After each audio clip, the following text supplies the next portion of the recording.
Bonjour à toutes et à tous. Merci beaucoup aux organisateurs et organisatrices de cette journée. Moi, je vais vous présenter une intervention que j'ai intitulée « Diversité des trajectoires migratoires sexuelles et préventives des HSH nés en Afrique subsaharienne ».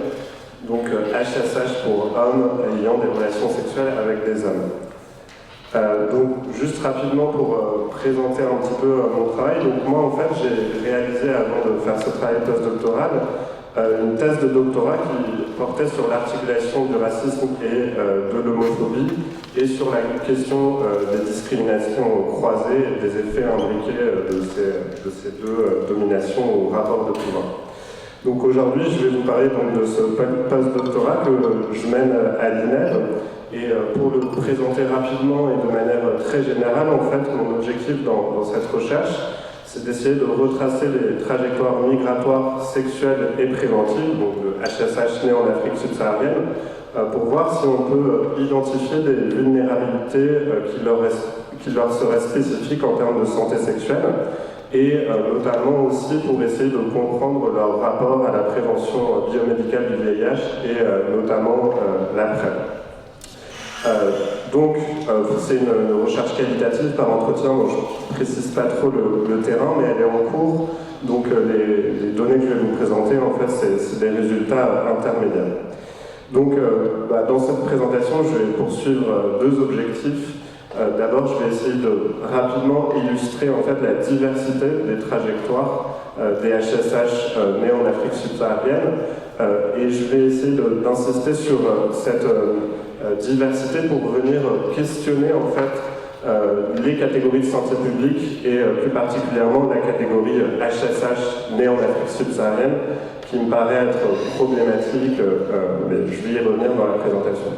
Un autre objectif, c'est d'essayer de proposer des éléments de réflexion sur la question des discriminations croisées. Donc je vais essayer de vous montrer notamment comment le racisme il a une influence sur l'hétérosexisme et sur des questions préventives. Pour ça, je vous propose une réflexion en deux temps. Donc, premier temps, je vais illustrer cette diversité des trajectoires, et deuxième temps, je reviendrai sur les effets imbriqués du racisme. Donc, mon premier point, la diversité des trajectoires des HSH nés en Afrique subsaharienne. En fait, derrière cette catégorie hyper générale de santé publique, on a des réalités nationales et locales qui sont en réalité très différentes.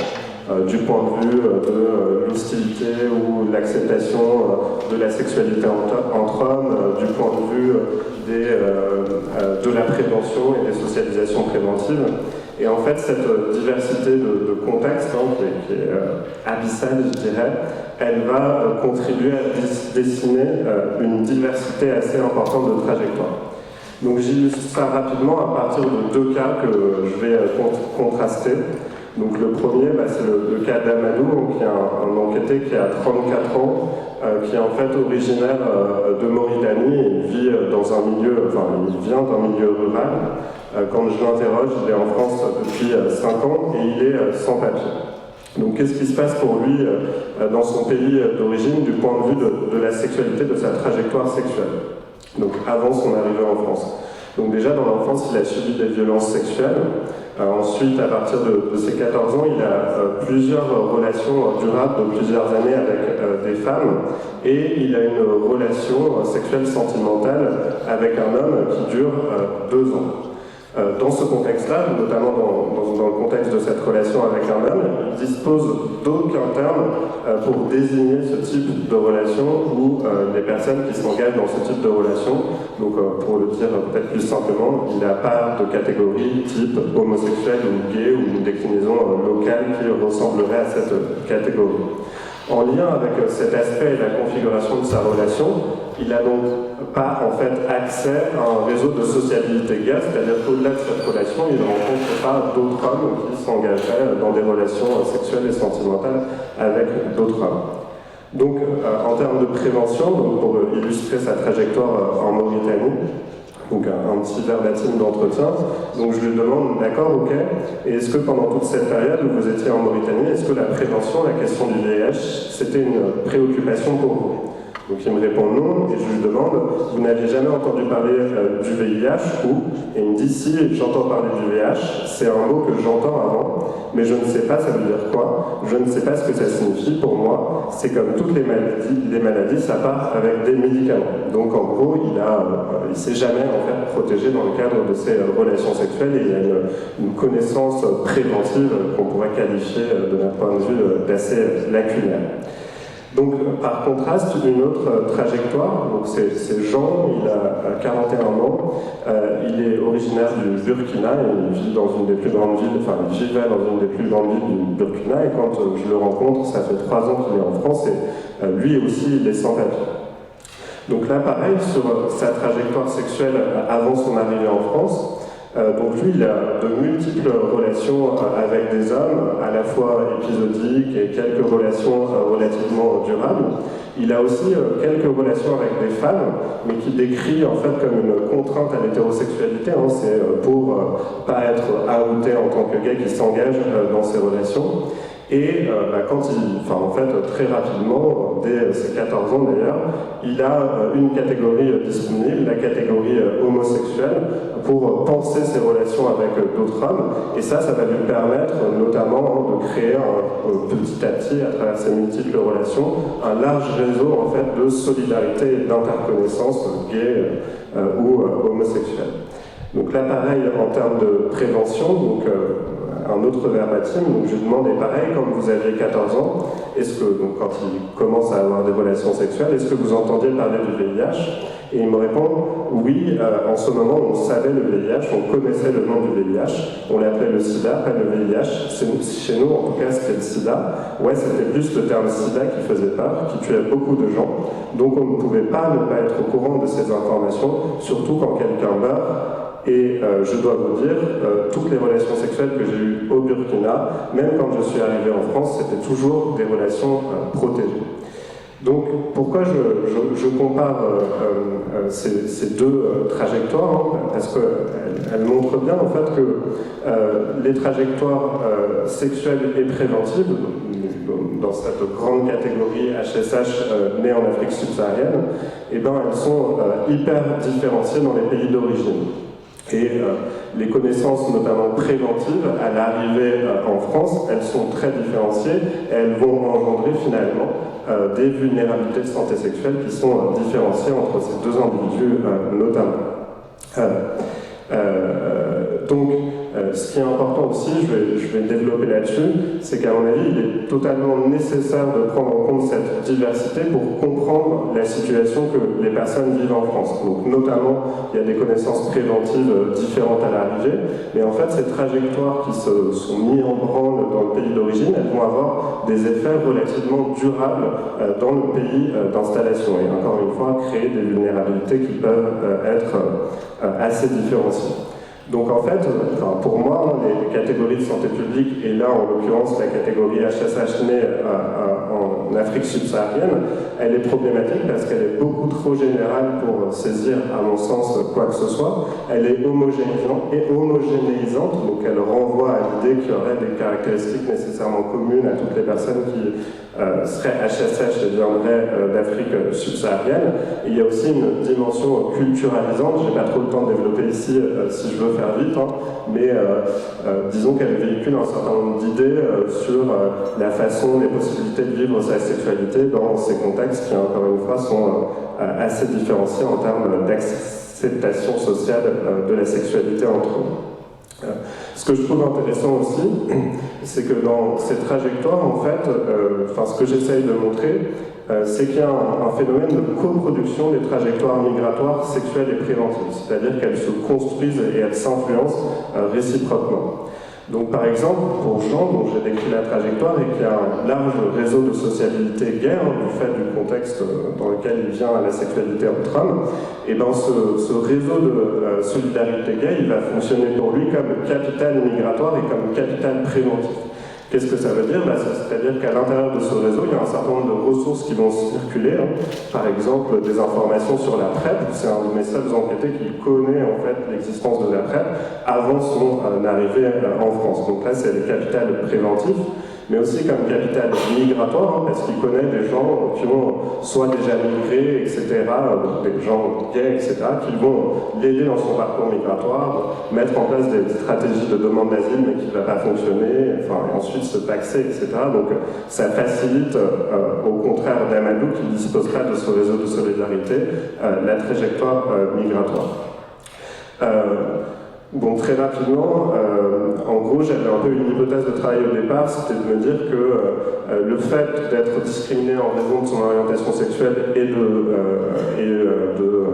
sa race, de sa position dans les rapports de race, allait nécessairement, en fait, à l'arrivée en France, créer pour les HSH nés en Afrique subsaharienne une période de précarité renforcée, beaucoup plus dure que pour les subsahariens hétérosexuels. Mais en fait, cette hypothèse, je la relativise dans mon travail, hein, notamment en m'appuyant sur des trajectoires comme celle de Jean, hein, où en fait le fait d'être gay, un peu sous certaines conditions, facilitait en quelque sorte l'installation en France. Donc j'en viens à mon deuxième point, donc la question des effets imbriqués du racisme et ses incidences à la fois sur le plan de la sexualité et sur le plan préventif.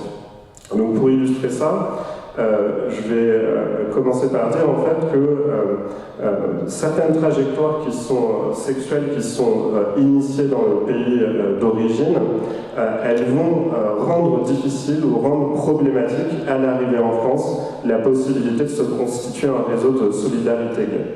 Donc pour le montrer, je m'appuie sur un autre exemple, c'est le cas d'Alassane qui a 52 ans, qui est originaire du Sénégal, de Dakar.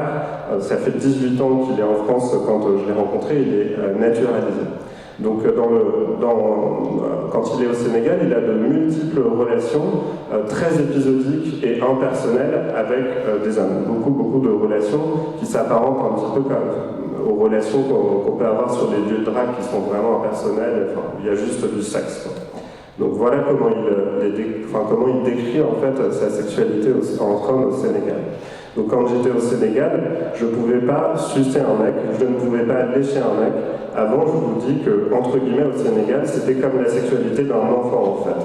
Mon partenaire, il arrive, il s'en va, enfin, en gros c'est juste pour le sexe, il n'y avait pas de préliminaire, il n'y avait pas, c'était un petit peu sec. Bon, je développe pas, mais ce que je trouve intéressant, c'est rétrospectivement qu'il qualifie là sa sexualité comme la sexualité d'un enfant, donc comme si en fait la migration était porteuse nécessairement d'une évolution ou d'une évolution positive de la sexualité. Mais la manière dont il vit cette sexualité au Sénégal, dont il expérimente cette sexualité au Sénégal, elle n'est pas en quelque sorte compatible avec les rencontres qu'il va faire en France, et il va devoir se mettre en place pour lui un processus en fait de resocialisation à la sexualité entre hommes, donc apprendre à aimer, embrasser des garçons, à faire des fellations, etc. Et bien évidemment, en fait, ce phénomène, cette sexualité-là, elle va faire l'objet d'un processus de racialisation et de relations en fait compliquées, notamment avec des gays blancs rencontrés en France. Donc là, c'est pour montrer que ça compromet notamment l'accès à des relations durables avec d'autres personnes gays quand il arrive en France. Donc, pourquoi je parle de ça et qu'est-ce que je veux essayer de montrer, toujours dans cette idée un peu critique des catégories de santé publique et de cette catégorie HSH née en Afrique subsaharienne, elle me paraît faire l'impasse en fait sur le racisme ou les processus de racisation que je viens d'illustrer à travers le cas d'Alassane. Or, s'il y a une caractéristique commune à tous les entretiens que j'ai menés avec les HSH nés en Afrique subsaharienne, c'est la confrontation au racisme à l'arrivée en France. C'est vraiment le phénomène qui est le plus partagé. Donc notamment la confrontation au racisme sexuel dont on a parlé tout à l'heure, ou les phénomènes d'exotisation, où dans le cadre de rencontres avec notamment des gays blancs, on va être posé comme ayant un pénis surdimensionné, étant une bête de sexe parce qu'on est noir. Et plus généralement, ce qui va se mettre en place aussi, c'est la confrontation en fait à des interprétations racialisantes des manières de vivre sa sexualité. Donc c'était le cas d'Alassane, mais je l'illustre à travers un autre exemple. Donc c'est Diego qui a 28 ans, qui est originaire d'une ville du Bénin, et qui me dit ça en entretien. Quand tu es noir et que tu dis que tu es bi, parce que quand tu es noir et que tu es bi, automatiquement on te dit « Ah, c'est parce que tu viens d'Afrique ». Non, c'est pas parce que c'est parce que tu es homosexuel à 100%, mais comme tu viens d'Afrique, tu n'as pas envie de faire de la peine pour tes parents, donc tu te mets avec une femme. Et il répond à ces manières de racialiser ou de culturaliser sa bisexualité. Non, on peut être bisexuel, avoir des rapports avec des hommes et des femmes, ça existe. Qu'est-ce qui se passe c'est quoi un petit peu, en tout cas, c'est des résultats intermédiaires, les effets de ce processus de racialisation chez les personnes que j'ai interrogées. En fait, c'est que pour partie, en tout cas, elles souhaitent, pour une large partie, elles souhaitent en fait échapper à cette racialisation qui est problématique dans les relations entretenues, notamment avec des gays blancs. Et en fait, les personnes vont se tourner vers d'autres personnes racisées, si bien que, en tout cas dans mon échantillon, il y a une très forte endogamie raciale, c'est-à-dire que les personnes finissent par déliter et se mettre exclusivement avec d'autres personnes noires, plus largement racisées. Et en termes d'espace, il me semble que du fait de cette racialisation notamment, il y a la constitution d'espaces ou de réseaux de solidarité gay racisés. Et en fait, dans ces espaces, les connaissances préventives, elles m'apparaissent, c'est une hypothèse que je travaille, elles m'apparaissent plus lacunaires, en tout cas que dans certains espaces gays, blancs, très institutionnalisés, auxquels finalement l'accès est compromis par ce processus de racialisation. Donc là, il me semble que cette endogamie raciale, la constitution d'espaces en fait, où il y a moins de ressources préventives, ça a des incidences en fait, sur la santé sexuelle des HSH nés en Afrique subsaharienne et plus largement des HSH racisés. Donc ce racisme, en fait, il compromet l'accès aux espaces qui sont les mieux dotés en termes de prévention et plus largement aussi pour lutter contre l'hétérosexisme, c'est-à-dire pour échapper à l'ordre hétérosexiste de la société majoritaire, y compris en France. Donc là, en fait, ça diminue les ressources pour lutter contre l'homophobie, et donc on voit bien comment le racisme construit aussi l'expérience de l'homophobie ou de l'hétérosexisme. Voilà, je ne sais pas si j'ai été vite, c'est pour si je suis dans les temps. Je dois être dans les temps, du coup. Trois choses. Ce qui m'apparaît important, c'est de reconnaître l'hétérogénéité des trajectoires des HSH migrants et ou racisés. En tout cas, si on veut travailler à défaire les vulnérabilités de santé, et notamment de santé sexuelle, parce que du coup, ces trajectoires hétérogènes, elles induisent des vulnérabilités qui ne sont pas les mêmes. Deuxième point, je pense qu'il faut mettre au centre des analyses en recherche ou pour concret des dispositifs de prévention la question du racisme qui se combine donc avec l'hétérosexisme pour produire des vulnérabilités de santé sexuelle notamment. Et or, les catégories de santé publique, vous n'avez pas HSH racisé ou HSH victime de racisme, mais bien né en Afrique subsaharienne, c'est une manière de faire l'impasse sur le racisme. Et en lien avec ça, abandonner à 100%, désolé pour les anthropologues, le culturalisme qui est implicitement véhiculé par les catégories de la santé publique, et je reviens encore une fois par ces espèces de dénominations territoriales, Afrique subsaharienne, Maghreb, comme si c'était nécessairement des homogénéités culturelles, et que c'est la culture entre guillemets, qui posait problème ou qui a amené en fait des vulnérabilités de santé sexuelle. Voilà, je vous remercie, j'espère que j'ai tenu.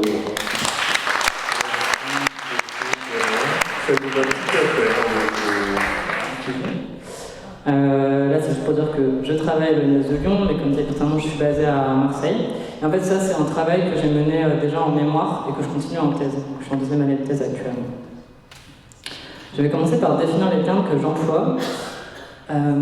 Alors, le terme de trans, c'est un sujet, on a des débats autour de la définition. Moi, celle que j'utilise, c'est celle de João Gabriel. Je vais vous la lire.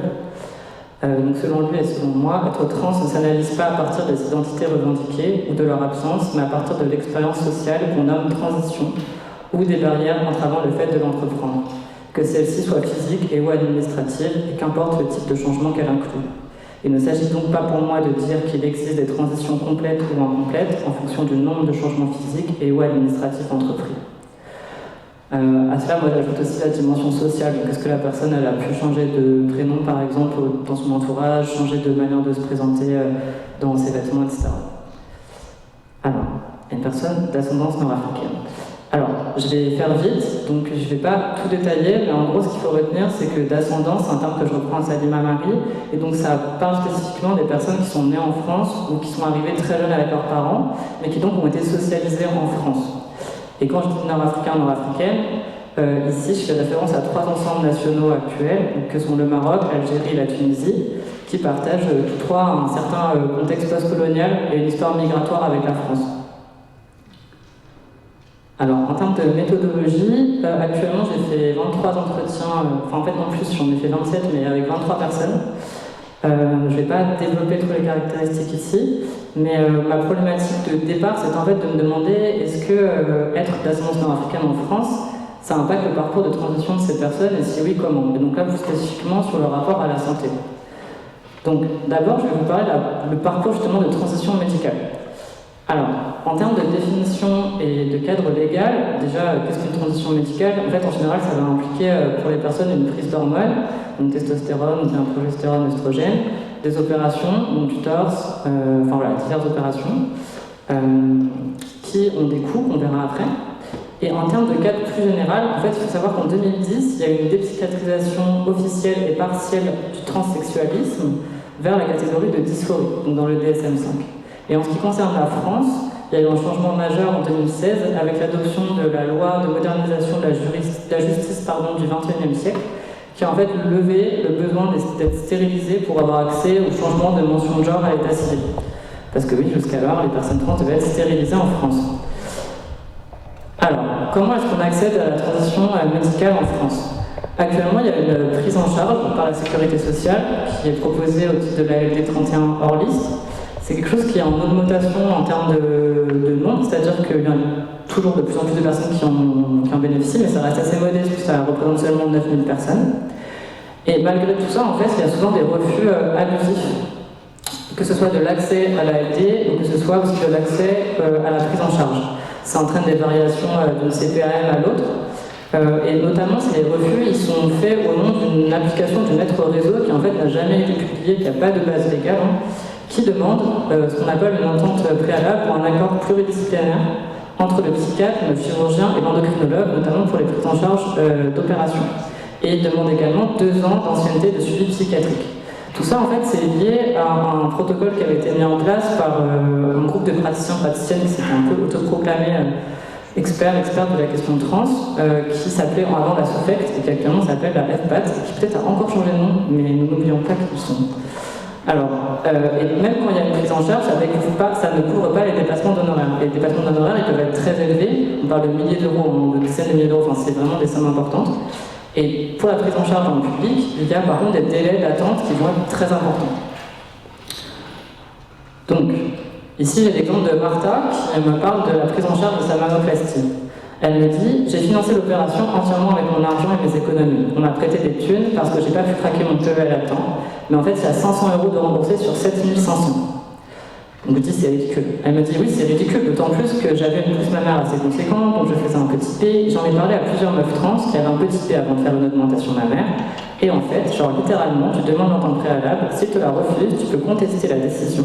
Et si tu contestes la décision, il faut aller voir un médecin de la Sécurité sociale qui, en te palpant les seins, va te donner le droit ou non d'être remboursé de 500 € sur cette opération. Donc on voit bien ici aussi le caractère intrusif en fait, des démarches, des demandes de démarches, et aussi un cas de contestation. Ce protocole, il implique aussi le respect de certaines étapes. En fait. Donc, par exemple, c'est attendu qu'une personne qui veut faire une mammectomie, donc une ablation des glandes mammaires, elles doivent d'abord prendre de la testostérone. Avant la testostérone, il faut d'abord avoir fait un suivi psychiatrique. Donc, pour des personnes qui, par exemple, ne veulent pas prendre de testostérone et bénéficier quand même d'une prise en charge, par exemple comme Inès, je ne vais pas lire tous les verbatims, vu que peut-être faut qu'on aille un peu plus vite.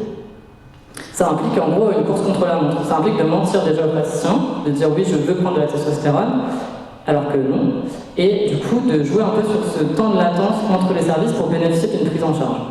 Donc bien sûr, ça laisse aussi moins de marge de manœuvre sur quel praticien on se permet d'aller voir. L'accès à la testostérone, quant à lui, il est aussi conditionné. Actuellement, en fait, il est prescrit d'abord par endocrinologue. Il y a certains médecins généralistes qui acceptent de faire des primo-prescriptions, mais c'est assez rare. Et ça n'a pas trop de légal, donc c'est un peu flou.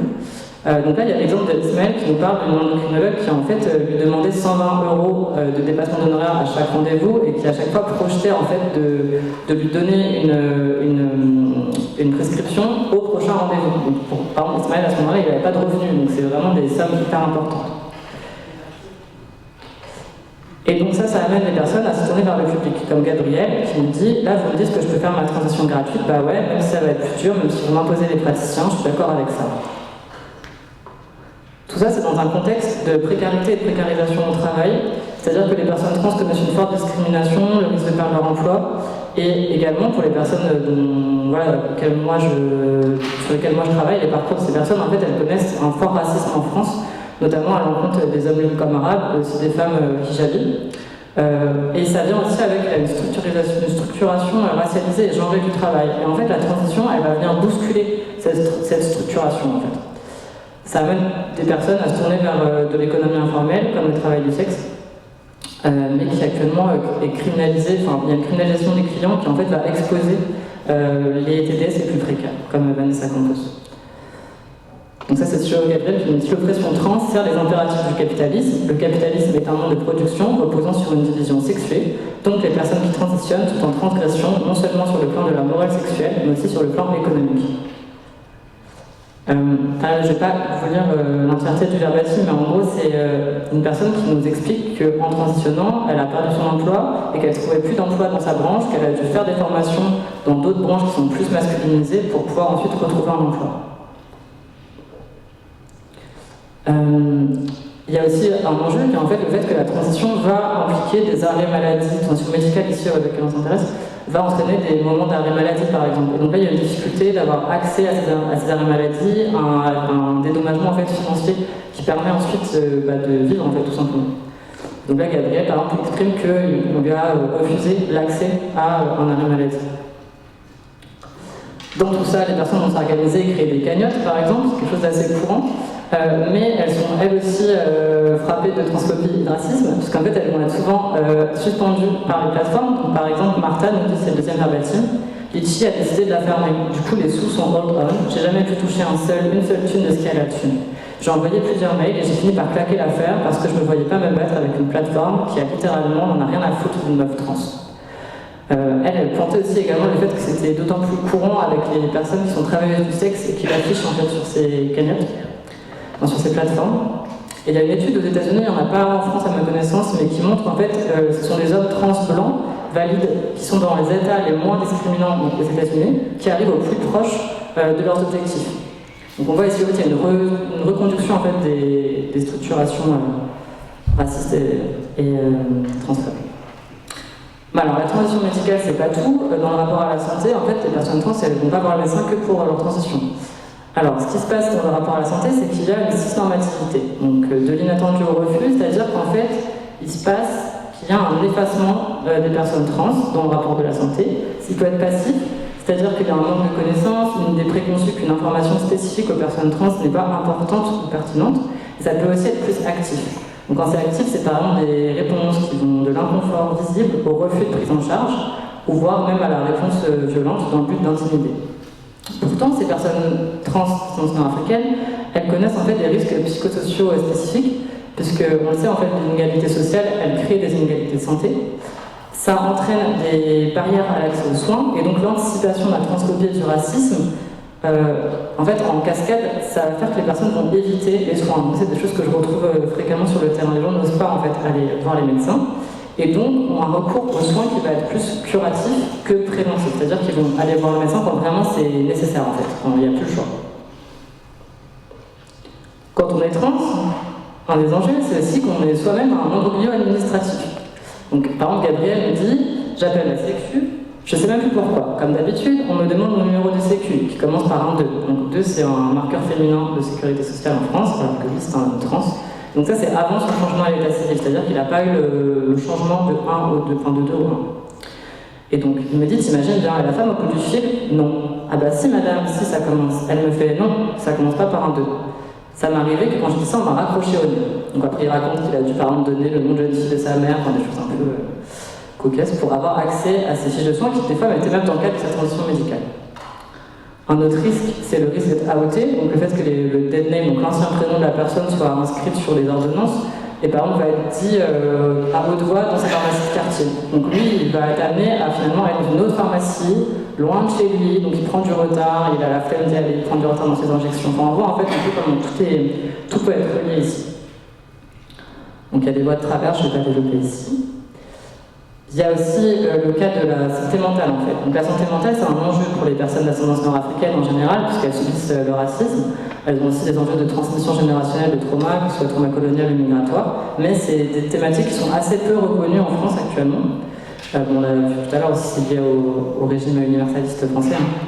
Pour les personnes trans, ce qui est documenté de manière assez claire, c'est la sursuicidalité, c'est-à-dire que beaucoup de personnes vont faire des tentatives de suicide. Moi, c'est des choses que je retrouve beaucoup en entretien. Et face à ça, il y a une appréhension, encore une fois, du racisme et de la transphobie des personnes qui travaillent dans la santé psy. Donc ça amène à des autocensures et de l'évitement. Par exemple, chez Razad, on dit j'ai fait une TS, en fait, ce qui est très lié aussi à ma transféminité. Les autres médecins, quand j'étais hospitalisée, parlaient de moi en parlant de la transsexualité. Je pense que voilà, c'est un des obstacles majeurs qui explique que je ne me sens pas à l'aise de lui en parler. Dans sa bouche, à Sherazade, vraiment, le terme transsexuel, c'est une insulte. C'est une forte psychiatrisation et c'est lié à l'histoire de la prise en charge des personnes trans, notamment des femmes trans par la médecine. Une autre conséquence qui touche spécifiquement les personnes d'ascendance nord-africaine, c'est une forme de cloisonnement du suivi. Par exemple, Abir me dit, c'est des trucs racistes, je ne pouvais pas trop en parler parce que les psys blancs, ils comprennent rien en fait. Donc par exemple, Abir va avoir un suivi psy où elle va s'autoriser à parler des enjeux trans avec son psy, mais pas des enjeux racistes. Alors en fait, c'est la même personne en cours. Alors j'avais fait un focus gynécologique, mais je vais peut-être passer vu qu'on a dit qu'il fallait être un peu plus rapide. Ce qu'il faut retenir, c'est juste que les personnes transmasculines, il n'y a pas de documentation, pas de prise en charge, et c'est très difficile. Voilà, on va faire court. Voilà. Mais il y a des ressources, il y a une personne qui a fait un mémoire dessus et qui est super. Je peux juste dire son nom quand même.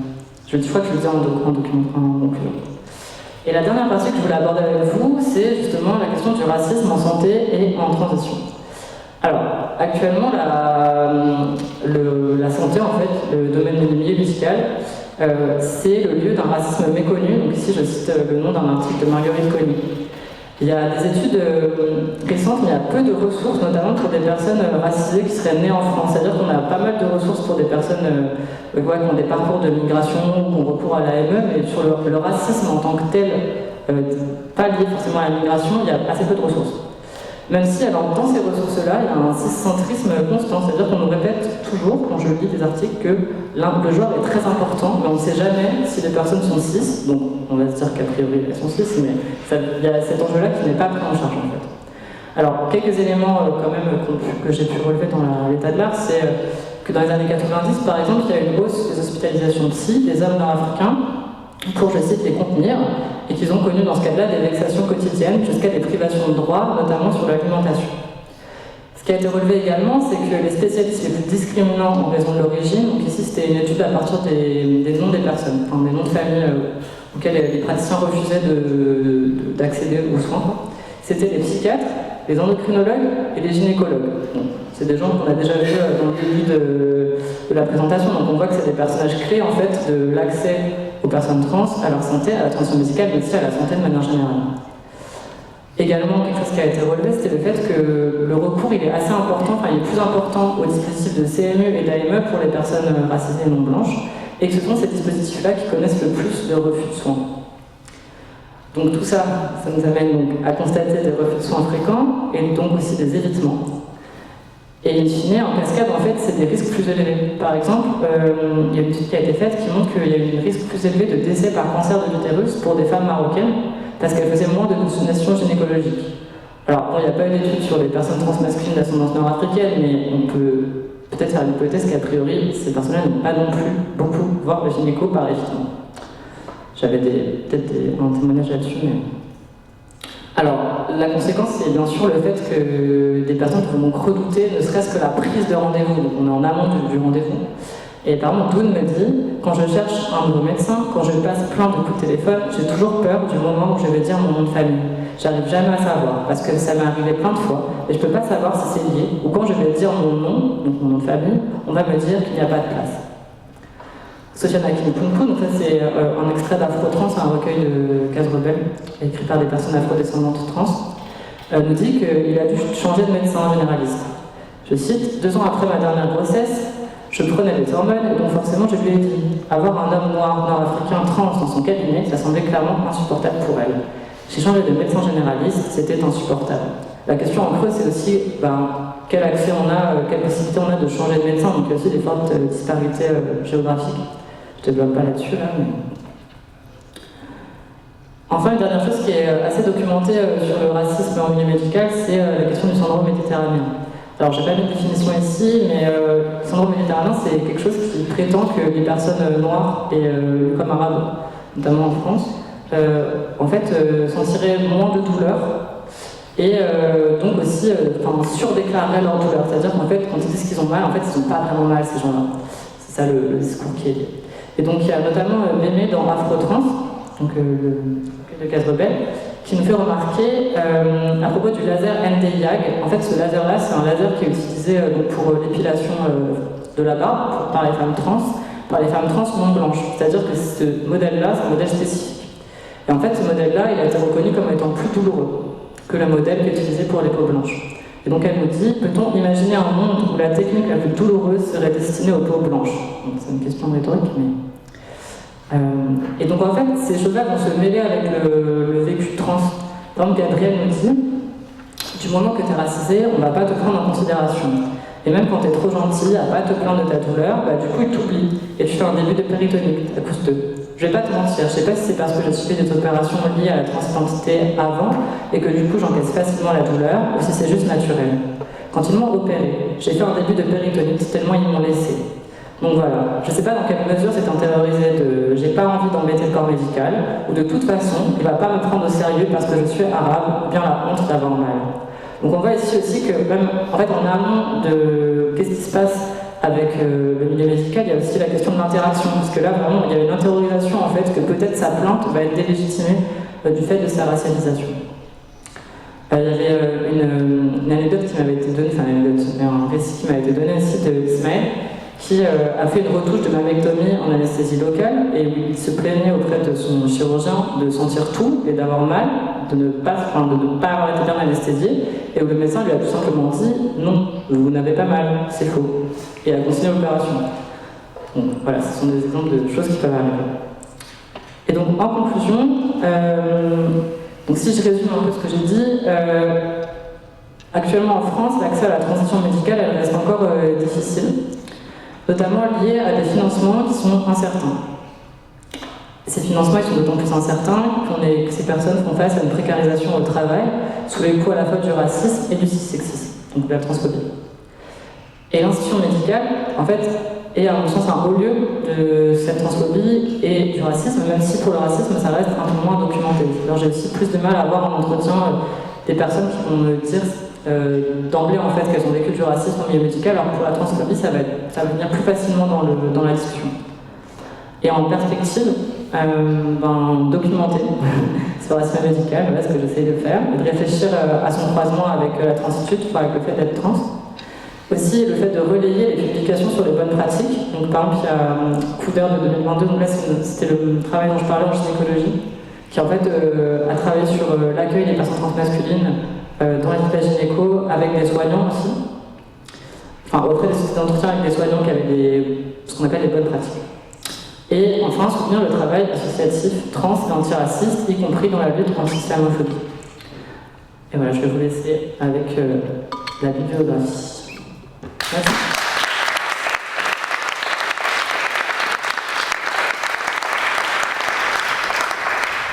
Merci beaucoup, Nour. On va enchaîner avec les questions le plus succinct possible. On n'a que un retard de une demi-heure, je crois.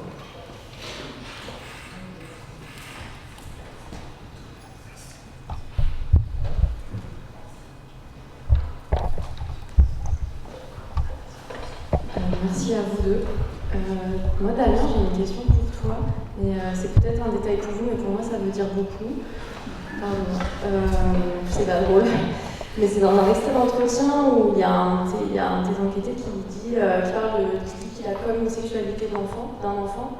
Et je voulais savoir si, à ton sens, c'était une forme de métaphorisation de l'usage de l'enfance, comme on peut le voir et comme l'a très bien développé Peter Brotmerks dans son travail de thèse, ou si il aurait vécu de la violence et du coup de la violence sexuelle sur mineurs, et que du coup la sexualité d'un enfant ce serait pour évoquer ce type de pratique-là.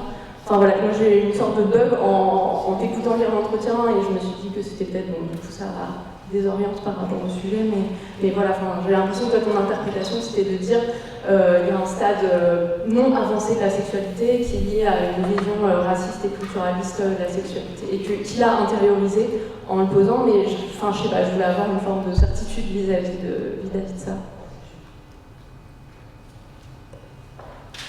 Oui, en tout cas, c'est un peu l'interprétation que je propose, mais disons que là, le verbatim est court. En fait, après, il explique que quelque part, il a grandi, je ne sais plus quels sont les termes exacts, mais donc, en tout cas, c'est mon interprétation. Après, c'est intéressant, pour le coup, les cas de violence sexuelle dans l'enfance sont hyper importants, en fait, dans mon échantillon.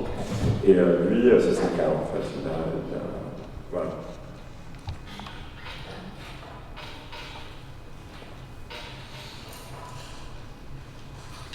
Bonjour, merci pour vos interventions. Une question ou une réaction par rapport à ce dont vous témoignez dans la mammectomie. Et je pense qu'il y a beaucoup d'éléments dans la santé qui concernent des rapports de domination et d'étrangeté. C'est-à-dire une femme qui aura un gynéco-homme ou bien un gynéco un obstétricien qui voulait me faire la césarienne avant, parce que l'enfant n'arrivait pas, et qui m'a dit, moi j'ai dit non, je ne veux pas, je voudrais accoucher par la place, et il me dit, je ne suis pas marchand de tapis, moi je suis afghane. Bon, c'est pas, je ne savais pas, mais il y a le truc de la négociation, etc. La question c'est tout ce que vous repérez en termes de violence à l'égard des personnes trans et racisées. Moi, il me semble faire écho déjà à des violences que subissent les femmes, je dis ça parce que j'en suis une, et qui a eu un itinéraire gynécologique, disons, voilà.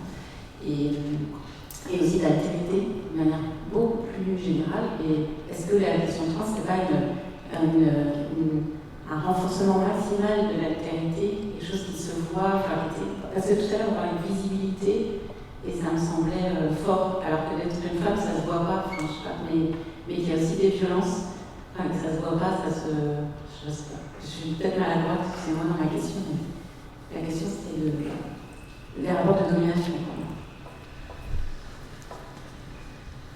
Merci pour votre question. Alors déjà par rapport aux violences vécues en tant que femme, en fait, par exemple pour beaucoup de personnes transmasculines, c'est des choses que ces personnes ont vécues en fait, donc il peut avoir un impact. Pour les femmes trans aussi, parce qu'en fait, être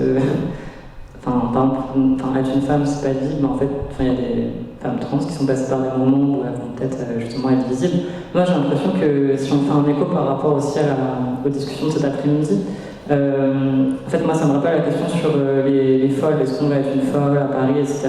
On ne veut pas s'associer à quelque chose qui serait visible. En fait, sur la question trans, on est direct les deux pieds là-dedans, en fait.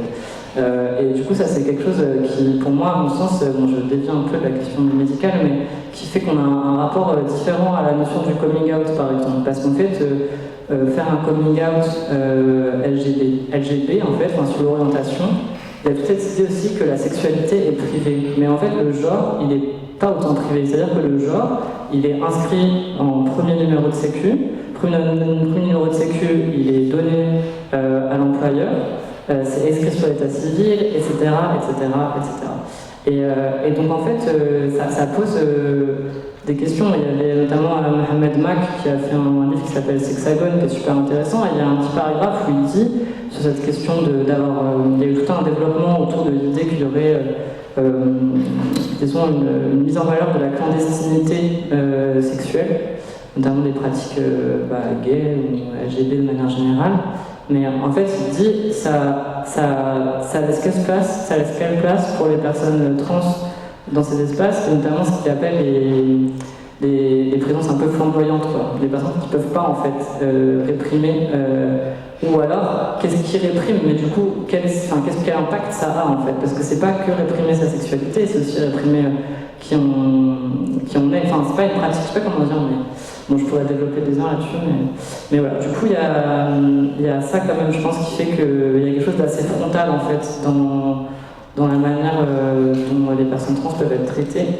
Après, il y a aussi du coup des pratiques trans qui vont être de ne pas dire aux médecins qu'on est trans, mais ça c'est possible seulement pour les personnes qui parlent, je parle de personnes qui ont une transition médicale et administrative, c'est possible soit du coup en amont en fait, de la transition, en fait on ne dit rien, ou bien quand tout a été fait, mais c'est long, enfin, c'est tout un parcours quoi. Et voilà, je sais pas si j'ai répondu trop, mais en tout cas sur l'altérité, je pense que c'est quelque chose je pense que la question de trans, c'est quelque chose aussi qui est assez fort, qui est qu'en fait l'altérité, on est tellement dans l'altérité des fois qu'il n'y a pas besoin que ce soit dit. Donc par exemple, quand je dis pour moi, quand je lis les articles, il y a écrit le genre est très très important, mais on ne sait même pas si les personnes sont cis ou trans, parce qu'en fait, on part du principe que les personnes sont cis. En fait, c'est. Je sais pas comment expliquer ça, mais c'est vraiment le privilège cis sexuel qu'a développé Julia Serrano, quoi.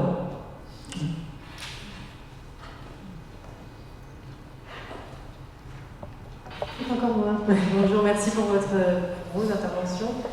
J'avais une question pour nous, plus spécifiquement. Je suis psy, j'ai eu l'occasion dans la pratique de travailler avec des personnes trans. Et je trouve que tu as fait un commentaire très intéressant, mais rapidement tu as dit que les personnes sont peut-être vont être peut-être plus facilement parler de leur expérience de transphobie ou que de racisme par exemple dans le milieu médical. Et pourquoi à ton avis c'est le cas? En vérité, je pense que c'est une question que j'aimerais poser à Damien aussi. Il y a tout le monde dans la salle. En fait, c'était un peu la question, enfin pas tant la comparaison transphobie-racisme, mais la question de qu'est-ce qui fait que peut-être le racisme dans le milieu médical reste en fait si méconnu et assez peu documenté. Enfin, moi, je pense que c'est quelque chose qui moi m'intéresse en fait. Alors, pour moi, la première piste, c'est vraiment la piste de la manière dont le racisme est pensé en France. En fait, il y a vraiment un tableau autour de la question raciale, qui se retrouve à l'université, mais du coup aussi dans le milieu médical. Une autre chose qu'amenait Marguerite Connet dans son travail, c'était de dire en fait qu'il y avait un enjeu spécifique autour du fait que la santé, c'est un espace où on prétend, ou en tout cas l'objectif en fait, a priori, c'est de prendre soin de la personne. Donc déjà d'emblée, il y a un paradoxe de se dire en fait cet espace sur un espace de violence, alors que c'est censé être un espace de soins. Donc là, ça c'est déjà deux éléments. Et après, moi j'ai l'impression que c'est lié aussi à la manière dont c'est plus ou moins frontal. Donc, par exemple, comme je disais, en fait, être trans, c'est assez frontal, notamment en rapport à la carte vitale. Bon, la carte vitale, c'est quand même quelque chose d'assez central dans l'espace de soins en France. Alors que le nom, par exemple, le fait que ça passe par le patronyme, soit dans le témoignage de Doud, mais aussi dans l'étude, par exemple, qui a été faite, qui est de dire, en fait, la personne va être rejetée en raison de son patronyme, c'est déjà beaucoup plus un peu flou, quoi. Enfin, je veux dire, moi, des remarques sur mon nom, j'en ai tout le temps. Alors, il y a par exemple pas d'une personne qui va me dire votre nom, il est de quelle origine, nanana. Donc ça, c'est qu'est-ce que c'est? Après, il y a par exemple une kiné qui m'a dit une fois votre nom il est barbare. Et du coup, là on est déjà dans quelque chose qui est plus explicite. Mais en fait, l'explicitation, elle est rare et elle est difficile à obtenir, j'ai l'impression. Je sais pas, moi c'était des hypothèses que j'avais. Moi je ne vais pas pouvoir répondre à la question, mais en tout cas ce qui est clair dans mon terrain, c'est que à partir d'entretien, cette question n'est pas possible à documenter. Quand je pose la question, est-ce que vous avez été confronté à des formes de traitement inégalitaire, parfois j'utilise le mot racisme, dans le milieu médical, les gens me répondent non en fait. Le milieu médical, c'est le seul milieu où il n'y a pas de problème. Or, moi je suis aussi enseignant en formation de soins infirmiers, et donc je sais, mais vraiment je le sais, que les catégories raciales sont des catégories mais vraiment quotidiennes, et quasiment, plus que quotidiennes, la pratique médicale et paramédicale. Donc c'est pas possible en fait, il n'y a pas de traitement différentiel. Mais voilà, je crois que moi là, mon dispositif d'enquête, il a cette limite que je suis dépendant des catégories aussi de perception et de conceptualisation du racisme de mes enquêtés, et des effets aussi de masquer le fait de ne pas verbaliser les catégories de la pratique médicale en face de patients racisés, etc. Donc il y aurait des super enquêtes à mener par observation, qui seraient top, mais par entretien, ça marche pas. Trop. J'ai l'impression que si par rapport justement à ce parallèle entre transphobie et racisme, en fait il y a eu un travail associatif trans très très fort de mobilisation par rapport aux médecins en fait. Et du coup il y a quelque chose qui j'ai l'impression qu'il va, pour des personnes qui sont à la fois trans et non blanches en France, il y a la catégorie de la transphobie va être plus lisible en fait, d'emblée, j'ai l'impression, que la question du racisme. Et en fait, on voit que même les personnes qui se sont organisées, je pense par exemple au collectif Psy-Noir, ont été décrédibilisées par des associations qui se prétendent antiracistes. On en est à ce niveau quand même en France. Donc je pense que c'est difficile aussi, après, pour des personnes qui ne sont pas nécessairement militantes sur ces questions, de se saisir en fait d'une visibilité de ce qui se passe comme étant du racisme. Je pense que ça peut être un effet aussi de contraste en fait, dans le vécu de ces personnes. Bonjour, je reviens sur votre intervention. En ce qui concerne la prise en charge dans les hôpitaux pour les patients trans, la prise en charge a beaucoup évolué. Vous savez très bien, je pense, et aujourd'hui, dans les services dédiés, comme il y en a beaucoup en France, il y a de moins en moins de problèmes puisque les gens sont formés, etc. Après, effectivement, dès qu'on sort de ce service-là, qu'on va voir un médecin généraliste ou un médecin d'une autre spécialité qui ne serait pas trans, qui ne serait pas une spécialité pour les trans, effectivement, le rejet peut tout d'un coup réapparaître et même les personnes trans hésitent beaucoup avant d'aller voir un médecin et évitent les médecins. Et pour revenir sur ce que disait la dame sur les douleurs et le fait de décrédibiliser un peu les femmes dans le milieu médical, il y a une sorte d'androcentrisme comme ça envers les femmes et que leur corps est médicalisé, en plus leur parole est décrédibilisée en ce qui concerne les douleurs. Pour les trans, c'est pareil, si ce n'est pire, parce que par exemple la vaginoplastie, lorsque les femmes trans font une vaginoplastie, toute leur vie sexuelle, d'après la vaginoplastie, elles ne sont pas accompagnées là-dessus. Quand elles ont des problèmes, elles en ont énormément, comme des infections, etc. On leur explique que c'est toutes les femmes qui l'ont, et du coup, c'est à peu près les mêmes problèmes pour les femmes trans.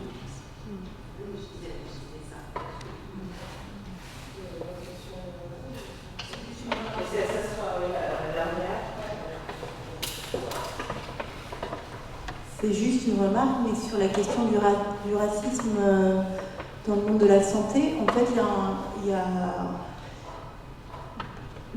ça peut peut-être se mesurer aussi avec le non-accès aux soins pour des raisons, par exemple, d'allophonie, du fait du non-recours à l'interprétariat dans les lieux de soins, et qui font qu'en fait, certaines personnes n'ont pas accès. Alors, pas spécifiquement pour les personnes trans, mais de manière générale pour les personnes allophones.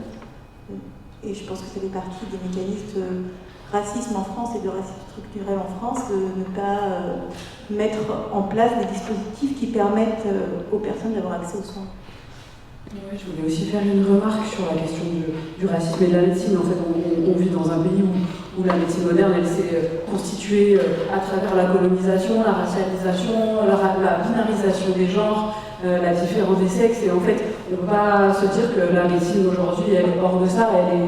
Elle a été créée là-dessus avec une différenciation de la manière dont dont on prend soin d'individus et on maintient des populations en santé. Pardon, ce qui est une remarque. Merci.